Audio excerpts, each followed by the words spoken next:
We continue with our study of Parshat Lech Lecha. We're on page 68 in the Lech Lecha section, Genesis 14, verse 18, Breshit Yudalad, Pasuk Yud Chet, Umalkitzedek, and Malkitzedek with the Pashta. This is going to both emphasize his name and move us forward, and we'll notice that there are two Pashtot on the word. Again, Pashta, its place is always at the end of the word, so that if that is not the accented syllable, you get a second Pashta that comes on the accented syllable. So we would expect both to focus on his name, but also have something double to say about it. Number one, everyone was aware of Avram's great accomplishment, and Melchizedek joined the parade together with other leaders to pay tribute to the outstanding hero, as indicated by the double directional reading mark. So the pasuk says, and Melchizedek came. So all of a sudden, because we've got two Pashtot, we're introducing the concept that not only is Melchizedek coming, but other people are coming as well. So that's why we have two Pashtot.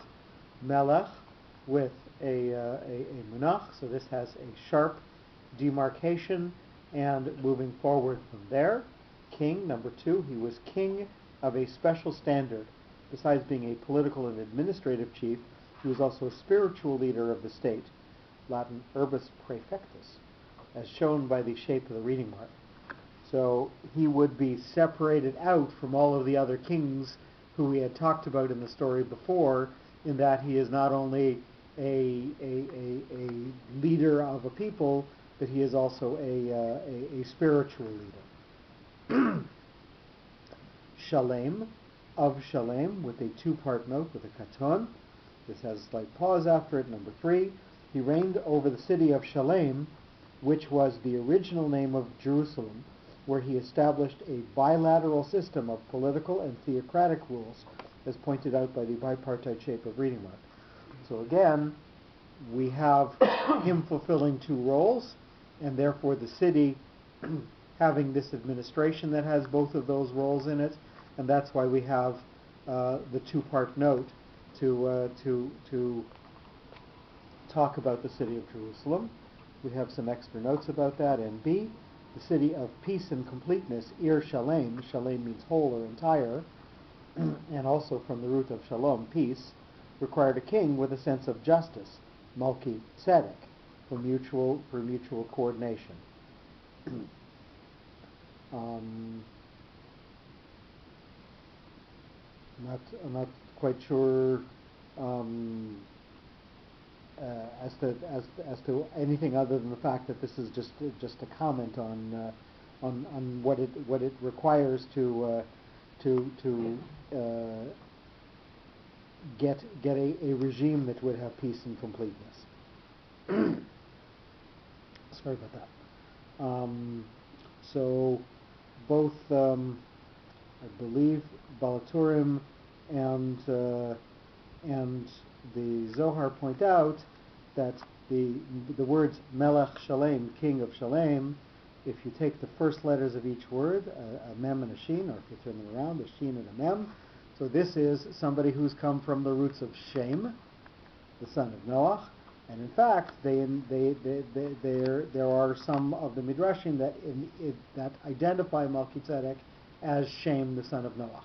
Oh, really?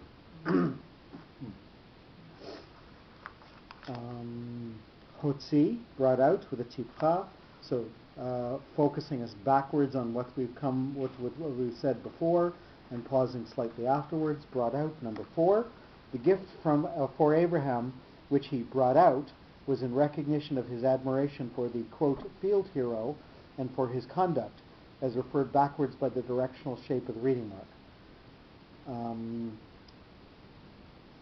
So we've said that this is a person who has both a sense of justice and a spiritual component to him, and he has seen the way that Abraham has comported himself, in that he has made sure to free all of the people who were taken hostage, and to return their possessions to them. So and by the way, to have heroically won a battle against overwhelming odds. So he sees the justice in it, and he sees the role of somebody who is inspiring others with the way that he lives morally. So he sees both a melech aspect, a kingly aspect, and a tzedek aspect, a justice aspect in what Abraham has done, and therefore he brings him a gift. Lechem, bread, with a munach. This is a separating note, but brings us forward afterwards. Knowing that Abraham was not interested in gold and valuables, since he returned all wealth to legitimate owners, Melchizedek presented him with bread, the heavenly blessing for all needs, as stressed by the shape of the reading mark. So here we see at least that this is an insightful gift. This is a gift that he sees that Abraham might accept, and a recognition that Melchizedek also has, again, a spiritual aspect to him. Vayayin, and wine with a stabilizing etnachta, perhaps with something going upwards from it. Number 6, besides greeting Avram with blessings, bread and wine, as wishes for further success, Melchizedek blessed him with permanent joy, as denoted by the stabilizing shape of the reading mark. So wine is often something that is associated with happy times, and again he is giving this to Avram as a portent of what he wishes for him for the future. The who and he with a mercha, likely connected to what's come from before, but mostly moving forward into what's going to go afterwards. This was not only a formal expression of his friendship, but a true belief, and he considered Avram a protege of the gods, as suggested by the directional shape of the reading mark. I had a little difficulty figuring out where this comment comes from.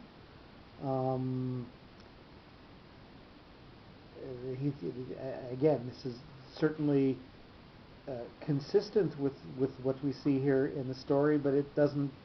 I don't see how the shape of the reading mark is bringing it forward into what's going to go afterwards really tells us this story. But we will continue on. Kohen, a priest. Tipcha, this is a closing note that brings us back to what's gone on before with a slight pause afterwards. Melchizedek was a priest, considered his opinion as a valid statement, approved by his gods, being the spiritual leader of the society, as expressed by the closing shape of the directional reading mark. So here you see that Melchizedek feels that anything that he says does have divine inspiration and approval, and this focuses in on the who, and it's saying that this is the aspect of Melchizedek, that he has self-appointed himself as a prophet and a leader, and therefore his words are special. But it closes with him. Lekel, for a god, with a mercha, so it's lightly connected to what's come from before, but mostly moving forward. There's a note, Vehu Kohen, and he a priest. Zohar says that this accent means that the children did not inherit priesthood, in contrast to the Jewish system where this title is transferred to a male offspring by heredity. So he's a priest, but by the way, nobody else in his family is going to be a priest. His children are not going to be a priest. So when you take that phrase together, it says that this is not a title that was going to be inherited. So we have Vayhi b'mei Achashverosh, hu Achashverosh. We have, and it happened in the days of Achashverosh. Who's Achashverosh? He's Achashverosh. He was not. His father was not a king. He had no royal lineage. He was Achashverosh. He was who he was. So again, Vehu Kohen says that Melchizedek was somebody who was self-appointed as a Kohen and wasn't necessarily going to pass the title on to the rest of his family. Lekel, for a god. Number 9, besides attending many gods of his pantheon, Melchizedek was in service for a god to whom he alone had access, as signified by the shape of the reading mark.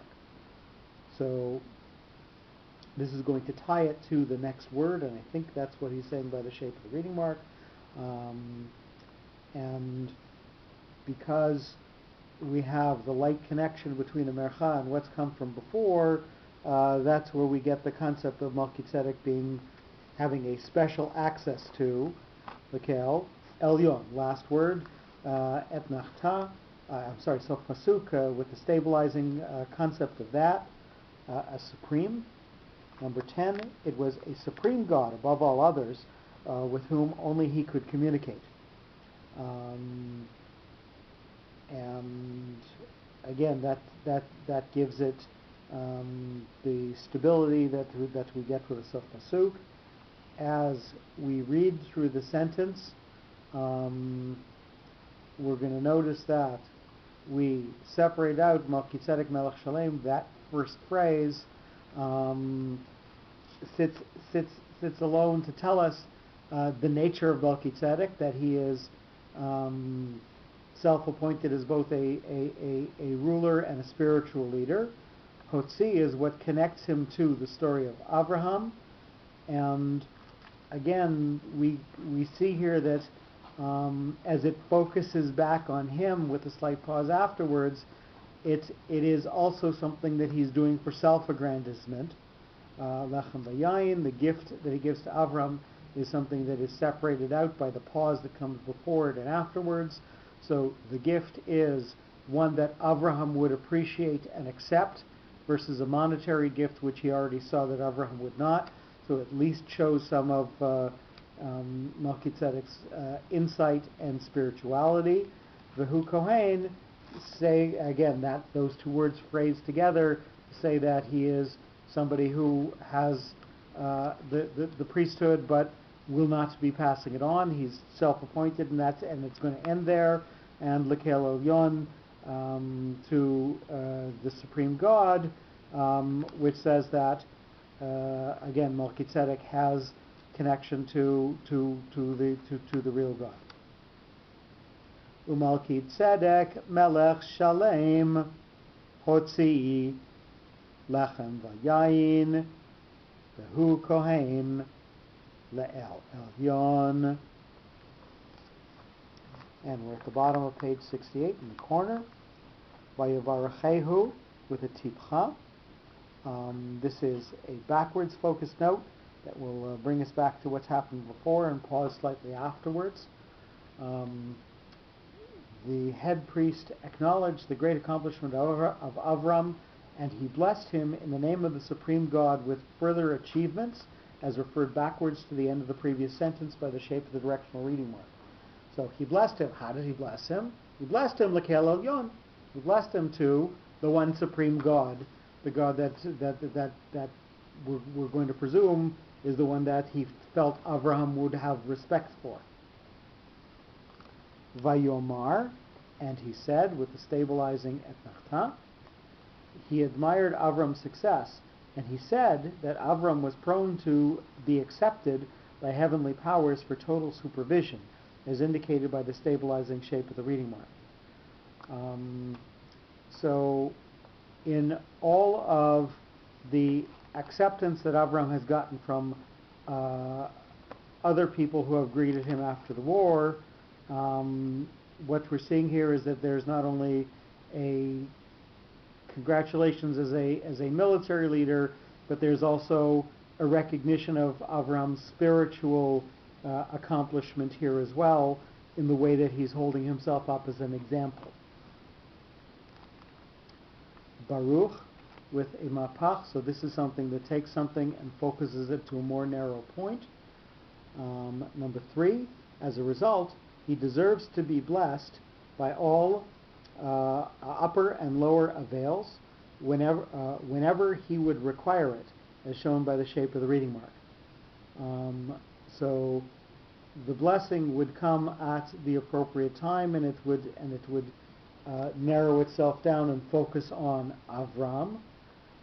Number 4, with a pashta, with a note that emphasizes the word but pushes the story forward to what's going to come afterwards. Melchizedek solemnly announced that Avram shall be under the patronage of all gods, because he can be entrusted with various powers, as stressed by the directional shape of the reading mark.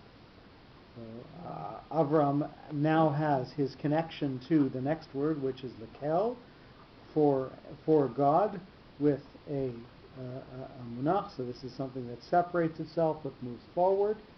In particular, Avram's requests shall be responded positively when referred for God, who is in control of all others, as denoted by the directional shape of the reading mark.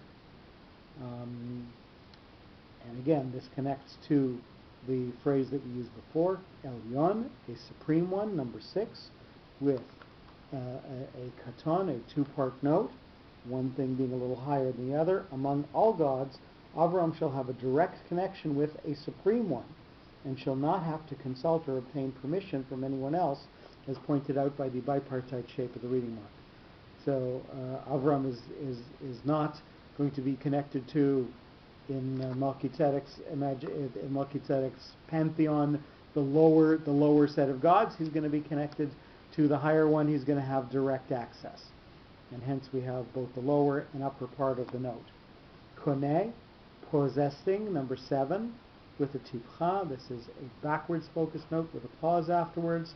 Thus Abraham shall have unlimited possibilities and prerogatives, and particularly he shall be possessing all kinds of power and dispose them upon request at the time of need, as suggested by the reverse inclination of the directional reading mark.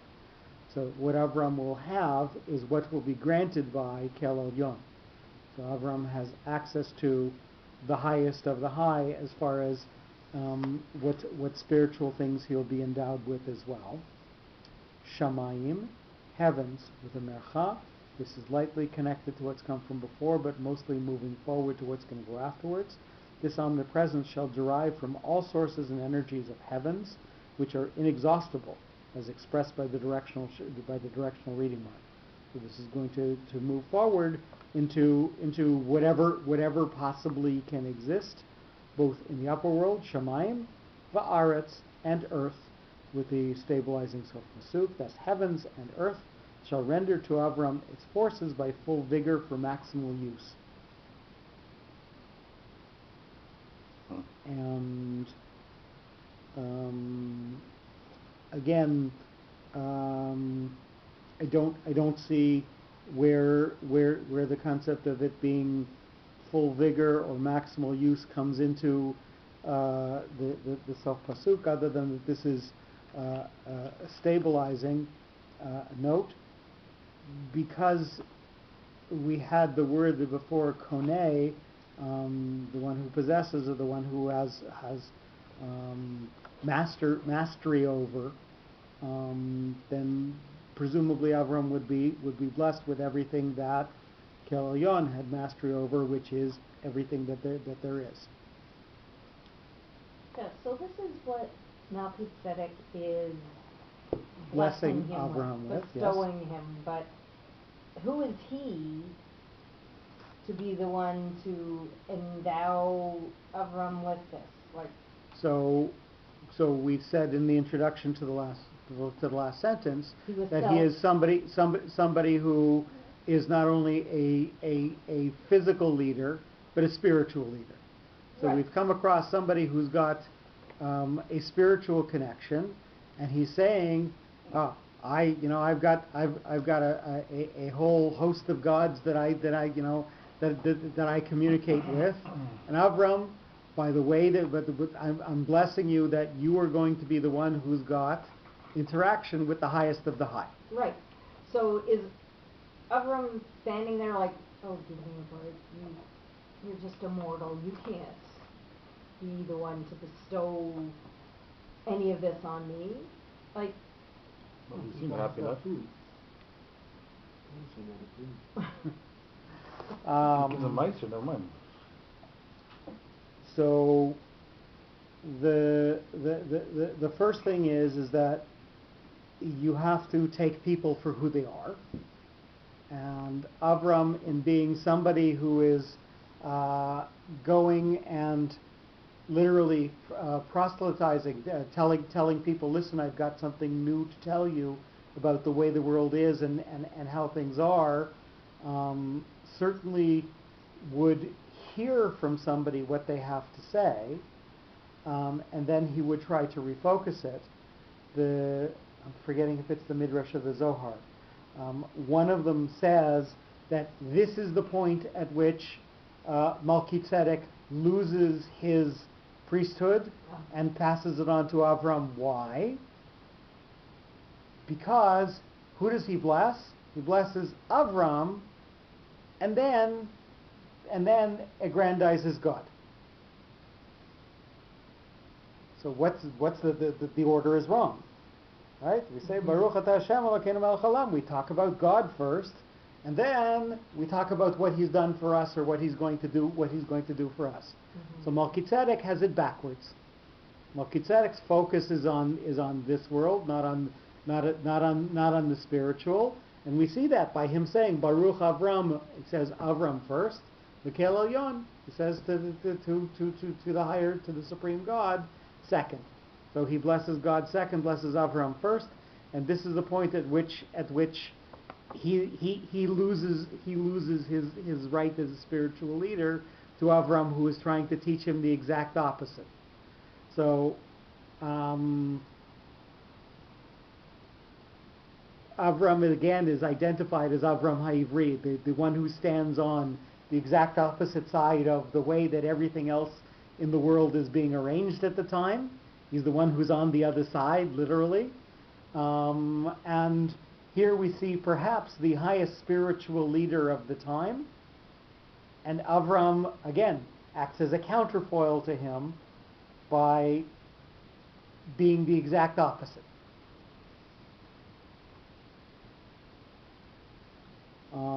So would he have dismissed him? No. Would he have tried to influence him and to tell him, what happened, or to let him learn from the way that he's just treated Avram what happens to him? By all means, that's Avram's raison d'etre. That's why he's Avram, why he's the Ivri, the one who's exact opposite of somebody else.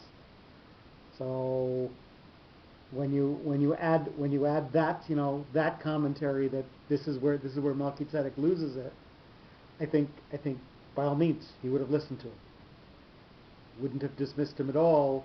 Would have let him learn from what Abraham would do.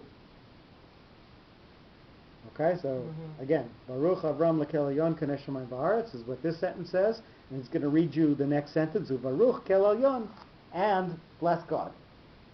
So between blessing Avram first and blessing God second, that's where Melchizedek is going to lose his spiritual superiority to Avram's spiritual superiority, and in fact, the quote unquote kahuna is going to pass from Melchizedek to Avram. Cool. And as we read through this, we're going to notice the pause between the first two words, Vayavarchehu Vayomar. The blessing that Melchizedek is giving is also a little bit self-centered on Melchizedek, so his blessing is going to fall back on him. We're going to have to pause between the fact that he's blessing him and what he actually says. Baruch Avram Lekel Elyon is what he gives to Avraham, and Koneh focuses back on Lekel Elyon. So again, that's going to have a pause because it's going to talk about the attributes of Kel Elyon, and then Shamayim Va'aretz, both the upper and lower realms are going to be features of both what Melchizedek is blessing Avram with and features of Kel Elyon, features of the supreme God. So again, that's why it's separated out. Vayavarachehu Vayomar Baruch Avram Lekel Elyon Koneh Shamayim Va'aretz. And we continue on, page 69 in the middle. Uvaruch with a pashta. This again is going to focus us forward into what's going to go afterwards. And to be blessed. After Melchizedek praised Avram first, he expressed another glorification. And he blessed the supernatural power, typo there, which controls events on earth as indicated by the directional shape of the reading mark. So,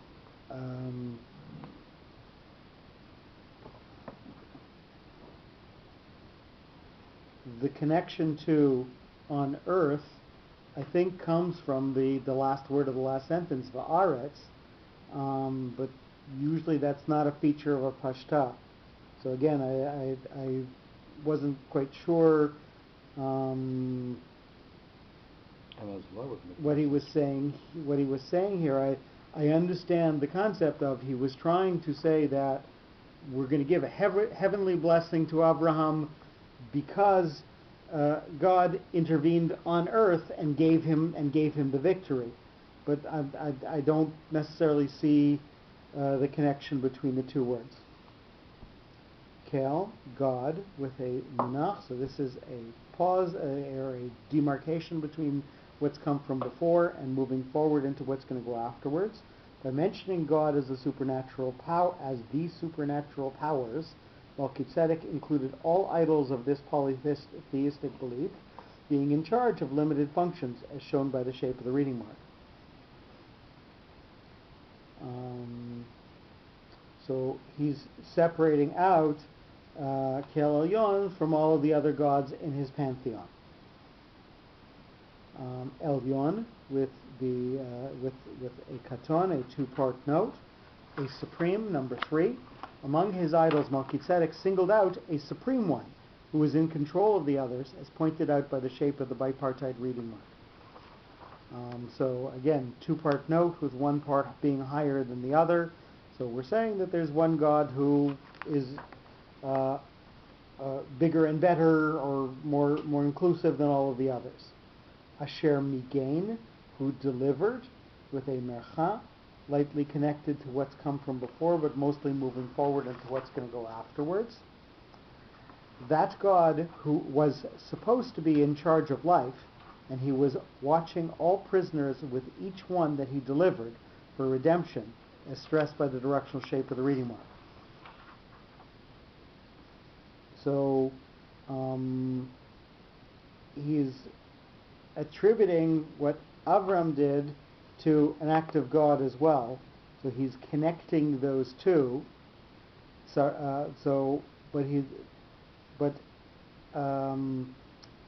Because we have in this perush alone the concept that each note separates out a paragraph for that word rather than a connection for that word. All of a sudden, who delivered, we have to say who delivered what. And normally you'd read the phrase together, Asher Migain Tzarecha, who delivered your oppressors, who delivered the ones who were attacking you. But here, because we have to give it its own life, its own paragraph, we're saying who delivered all of those people who were taken captive by. So I just want to note that you're not going to find that in any other perush, because these are connecting notes. This is a masharet. This is a note that connects you to the next one. But because you have to give it its own complete interpretation, you have the leeway to say he's delivering all of those who were taken captive, all of the prisoners. Tzarecha, your oppressors, with a tipcha, so this is a backwards focused note with a slight pause afterwards, so it's going to close the phrase. Number 5, those who were before your oppressors met you later as adversaries on the battlefield. They were unable to escape with their captives and wealth, as denoted by the closing shape of the reading mark. So the ones who he battled against lost their sway over the people who were delivered by Avram. And again, this is something that you wouldn't find in any other parish because of the need to give an entire interpretive phrase to each word, or each word group that has its own note. Biyadecha, on your hand, with the stabilizing etnachta. Number 6, you have deserved the privilege that on your hand you have provided salvation for all people who, facing death, were freed intact along with their belongings, as suggested by the stabilizing shape of the reading mark.